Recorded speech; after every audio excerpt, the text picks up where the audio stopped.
historic primary school building, Kensington and Chelsea, has become a battleground between campaigners and the council.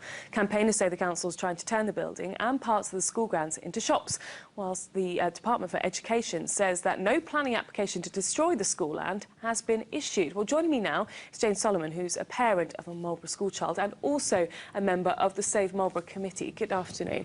Now, for people who aren't quite aware of the story, just give us a brief synopsis of what the issues are here. So consent's been given for the old Victorian school building to be demolished, and this will happen at the beginning of September. And then the council wishes to redevelop the site, and 40% of the new square meterage will go to council-owned offices and shops. And the new school will go on a reduced space and will have to accommodate the playgrounds by putting them on play areas on tiered roofing in order to do this. And now some important discrepancies have come to light. We've found out from the Department for Education that no application was made for the disposal of school land. So what does that mean in layman terms then? What does that statement mean? Right, so it means that in planning terms they were granted permission. However, consent is required by the Secretary of State for Education for disposal or change of use of land.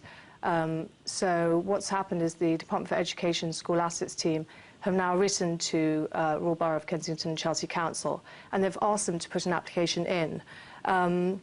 Now, the town clerk, Nicholas Holgate, had written to Greg Hands, MP for Kensington and Chelsea, in answer to some questions about the redevelopment, and he had said that consent had been granted by the Secretary of State for the land to be used for non-school use.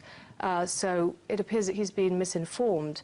He also said that the land that was going to be used was not currently operational. However, it was the nursery and nursery reception playgrounds, so it was the nursery building and playgrounds. So really, we think some clarification is in order, and we believe they will have to put in the application, which would require 6 weeks public consultation. 4 weeks of this would have to be in term time so that parents could respond. So you're anticipating this to kind of stall the process of this redevelopment? Well, we'd like that to happen. He would have to go ahead, they would have to go ahead and put the application in. Now, I don't know how this is going to affect the demolition. Hopefully, they will put everything on hold. However, we do think at the moment the building is still under imminent threat of demolition. Yeah, that has been granted, so... A lot of people would say, and it has been mentioned by parties opposing your view, that there's going to be a nice new shiny school out of this with improved facilities. So what's the problem with the redevelopment? Sure. Well, basically, the main problem is the fact that the playgrounds are all going to be on tiered roofing, which we don't feel is safe. And we also don't see why the plot should have to be downsized, why school land is going to be taken away.